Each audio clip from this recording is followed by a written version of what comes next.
Hey, before we get into the video, I'm nominated for an award. I did a video on it. I don't know if you guys saw or not, but I'll have a link in the description below where you can go vote. All you need to do is enter in your email, and then you can just click my name or other people's name if you really want to. But yeah, I'd really appreciate if you could vote, because the 20th is the end of the current voting.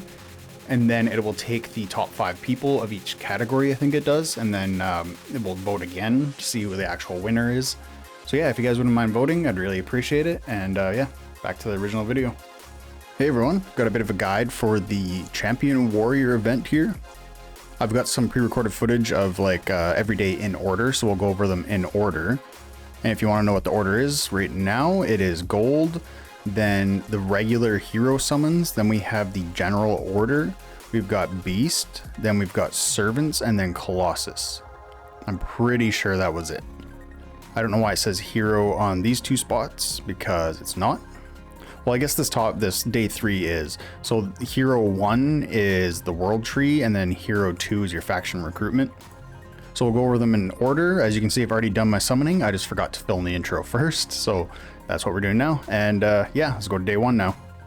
So our first one's going to be the gold spending. This is going to be 500 gold, refining equipment, which kind of sucks because I kind of do that all the time. Got the arena.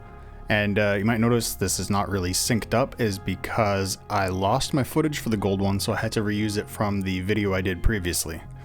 So we got our regular tickets here. This is all gold spending. This isn't actual real money.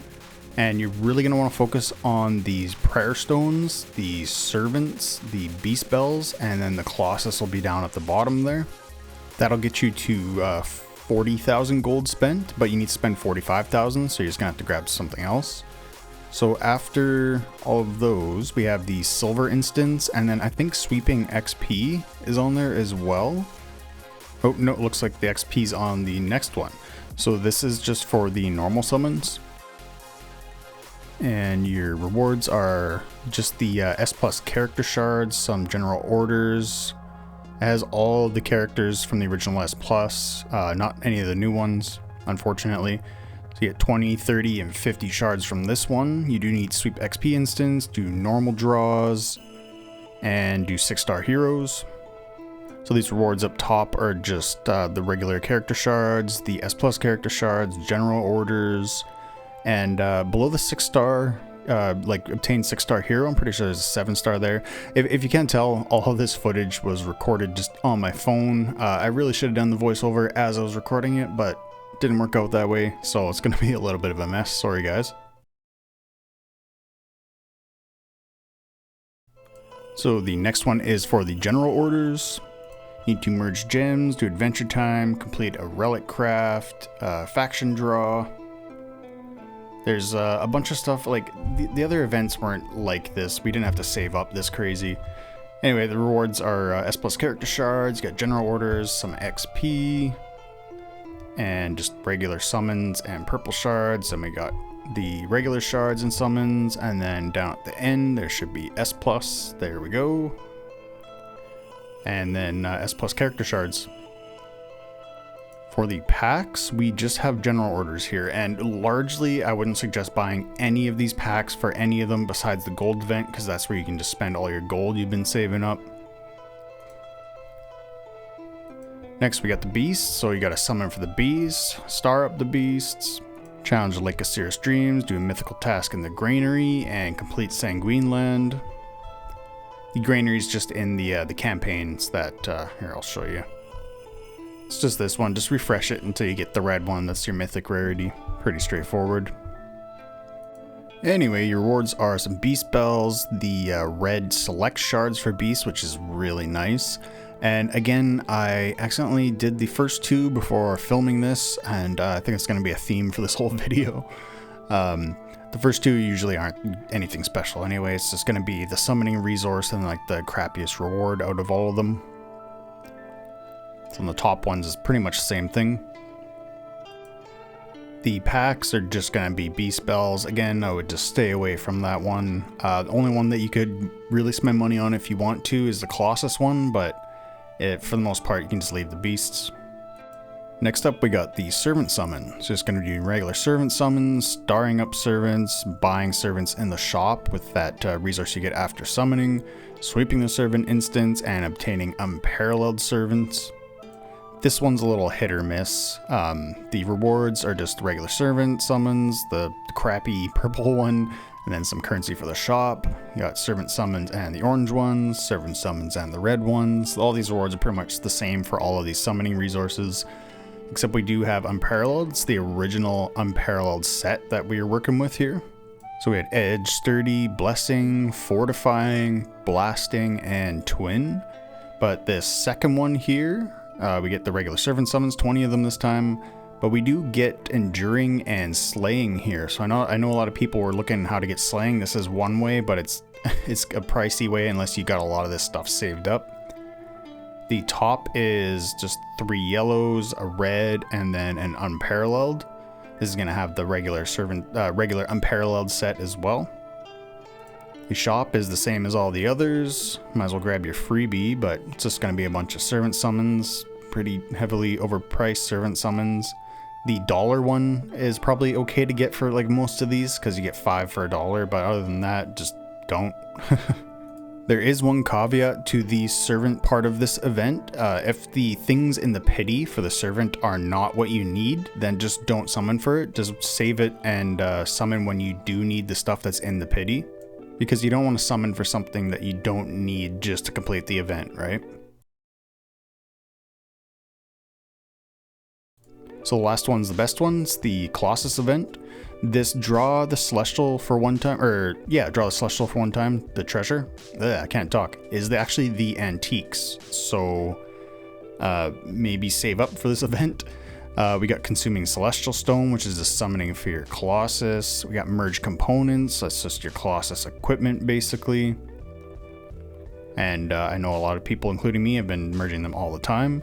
We got Star Up Colossus and then Star Up Antique. And those are kind of hard because most of us star up as we go. So we had that purple chest, we got the yellow chest there, all have the Colossus summoning material, the Celestial Stone. This one's got 20 red shards for choosing whatever Colossus you need. Next one has 25 shards, and as you notice, that's 5 shards shy to actually level them up at 45 shards, so we got 75 in total there. Along the top, it's largely just the same, except for a few less red shards. We've got more yellow ones there, only 10 red shards there and 15 there. So I don't think I will be, and I would suggest anybody else too, to save up all that random stuff like your antiques and stuff. Like you can, there's not huge downside to it as long as you're saving up for like a week or whatever. But I think just saving up the summoning materials by themselves is pretty well good enough. Otherwise, you're just going to be playing the game based on the schedule of that event, really, right? So it's just, I don't know, it just doesn't seem fun to me. Anyway, the best way for spenders, if you're spending at least $3 a day, is to grab these. And definitely go for Morph if you haven't got that done already. And then after that, just go all in on the Colossus. It's just going to be the best bang for your buck getting Morph so you can morph into Aurora because she is amazing. That way you only need to get 1 copy of her. You can morph herself into her for Martial Soul 10, and then you can level up that first copy's Heroic Soul so she can take advantage of that as well. So anyway, let's go summon for some Colossus. Right now my Sundering Behemoth it's almost done. It's at 14 star, 15 star it's maxed. So the biggest difference when you get from 14 to 15, you don't get any more slots open, but you do get an upgrade from, Death Immune to Unyielding. And Death Immune will let you survive 1 hit. Unyielding turns you invincible for the rest of the turn. So it's actually a pretty big upgrade. The last slot opens at 13 stars, so you could stop there if you don't want to go all the way to the end. Because that is another, 200 shards or something like that. So it's a little pricey.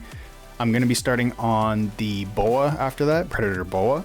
There's more survivability. The extra turn is really great too. So it's just a really good Colossus to work on.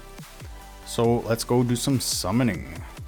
Okay, so we've got a lot of shards. Got 750, so I'm expecting at least 5 Colossus out of here, or 5 like top of the pyramid selects, because I'm gonna stop after this first Colossus here because I'm not gonna need any more.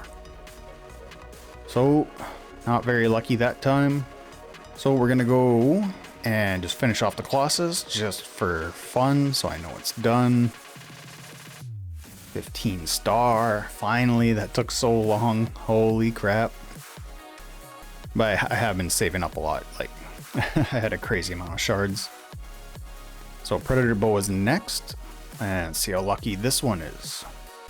I have gotten them from fairly early, like when there's like 3 or 4 left. So we can hope that happens a couple of times, and then we'll save a bunch of shards. Now it's 4. Oh, nice. That, right on. That was actually pretty lucky. There was 4 left still. Good. I think I've got it, not 4 left when there's 3 left. So I think 4 left is that's my highest one so far, or my best one.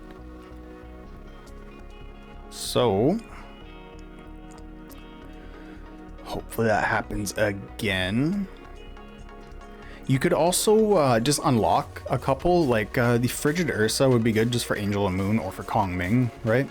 Because it does increase the healing, which if you're using Spring Renewal and Remedial Servant, that will increase other people's shields as well as the healing, obviously. So, and then you could just unlock 1 slot on Aurora, or Empyrean General for Aurora. That would work well too. Just give her a bit more damage. Not like she needs it, but yeah, I just find that Boa is going to be your next best bet to like go all in on after Behemoth. Just get like 1 copy of Inferno Dragon, obviously, first, and then all in Sundering Behemoth. And then you could get like 1 Frigid Ursa, 1 Empyrean General, and then go all in on Boa after that. All depends how many stones you got, if you've been saving. If you're spending like your $3 a day, you'll get 10 stones a day from that pack. If you spend $8 a day, you get 20 stones. So, oh, we're gonna go right to the end? Yeah. That's okay. One last go, see if we get lucky here. I don't think I even have enough to get lucky. Come on. 2 left, 1 left, and no. Damn, yeah, I didn't think so. That would had to have been too lucky for that one. So that's pretty much it. It looks like this is going to be a permanent event. It's just going to cycle through those 6 days over and over again, so you know what to save for. It looks like they're doing some more server merges. I'll throw it up on the screen right now. It's postponed because of the end of this event. It's going to be coming, so this is the last day. And there's something else that happens. I can't remember exactly what it was. Some kind of battle or something like that. Because the first 6 days are just the prep phase. Then we got the battle phase. So that would be the 7th day of the event. So it looks like it's a 7-day round trip for the event here. And it looks like they released a picture for the new unit early. I'm not sure exactly who it is. I gotta go check in the Discord. There's a guy there that's been posting from the Asian server all the characters. So I'll go check and see if this one is one of the new characters or if it's one of the SP units. Because if it's one of the new ones, I think I know which one it is, and it's gonna be good. I don't know why they posted it so early, because we still got over a day left on this. So just a little heads up for you guys. They posted it on their social media, at least on their Facebook. And you can go check out what the new character looks like. I'll throw it on screen anyway. Like, it's been on screen this whole time, I guess. So, but yeah, that's it for today. Catch you next time. See ya.